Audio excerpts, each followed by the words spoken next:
You know, in the world of sports, some stories are about way more than just the stats or the trophies. They're about that sheer, stubborn refusal to be beaten. Today, we're unpacking the story of a fast bowler who wasn't just defined by his incredible speed, but by his incredible resilience. This is the story of Mitchell Starc. Okay, so picture this. It's 2015, you're at the Sydney Cricket Ground, and the place is absolutely electric. It's the World Cup semifinal, and the tension is so thick you could cut it with a knife. Out there on the pitch is Mitchell Starc, just a blur of left-arm fury. He has just ripped through the opposition, and everyone, the commentators, the crowd, they're just speechless. This moment, this wasn't just a great performance, it was a comeback written in fire. But a performance like that doesn't just happen. It was the peak of this brutally difficult climb. So to really get who the man was who delivered that, we've got to rewind. We have to go all the way back to the beginning, to a backyard in the suburbs, to understand how he became one of the most dangerous bowlers the game has ever seen. All right, so our story kicks off, like all the great ones do, with the first act, the rise. This is where we meet the young, raw talent with that undeniable promise of greatness. Mitchell Starc wasn't born into some cricketing dynasty.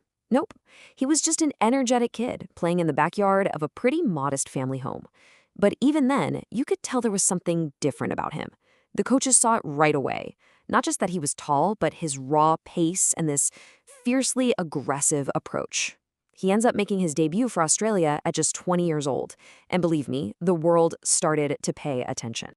And this is where he really made his first big splash on the world stage. A triple wicket maiden. So that means taking 3 wickets in a single over without the other team scoring a single run. I mean, to do that in a major tournament, that was Starc basically kicking the door down and yelling, "I'm here." The promise was fast becoming a reality. But in sports, momentum can be a really fragile thing. Just as Starc was hitting his stride, the real battle began. And it wasn't against some other player on the pitch. It was a fight against his own body. Just look at this timeline. This isn't a list of achievements. It's a catalog of pain and pure grit. This wasn't some one-off injury. It was a relentless, brutal cycle. You've got bone spurs in 2013, then major surgery in 2014. He fights his way back, and then, boom, a calf injury in 2016, right during the Ashes Tour, which is cricket's oldest and most intense rivalry. Then another surgery in 2017. I mean, year after year, his body was just betraying him. And with every single physical setback, you've got the psychological toll, right? The whispers from the critics got louder, and soon they were headlines. Was he too fragile? Was he even worth the risk? The labels were sharp, and they were sticking. Injury-prone, a liability. So this is the crucial point. What do you do when the whole world starts writing you off? Well, Starc's response wasn't some big press conference or an angry tweet.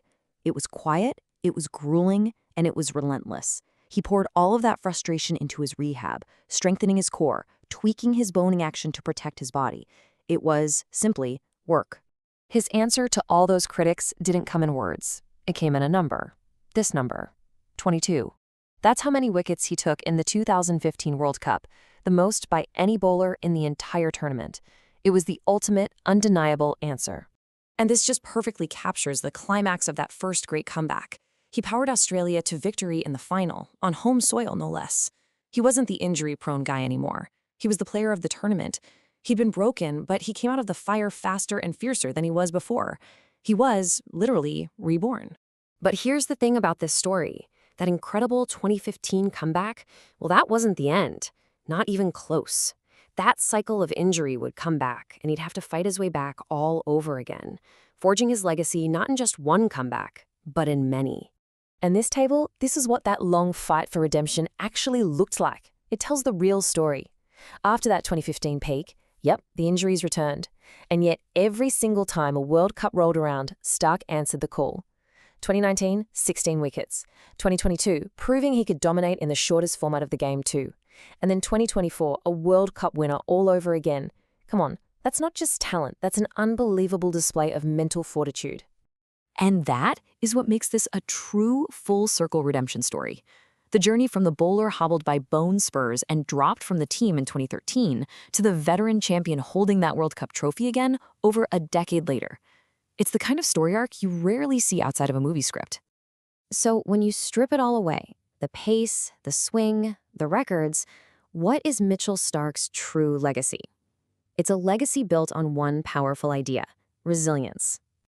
You can almost see his career in 3 acts, right? Each one defined by a comeback. First, you've got the young gun, overcoming those early setbacks. Then, the injured veteran who just refused to fade away and clawed his way back to the top.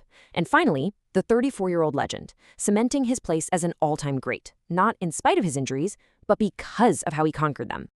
Ultimately, this quote just says it all, doesn't it? Mitchell Starc's story reminds us that speed is a gift, but resilience, that's a choice. He was a fighter who faced down his own physical limits again and again. He proved that true legends aren't the ones who never fall, they're the ones who always get back up.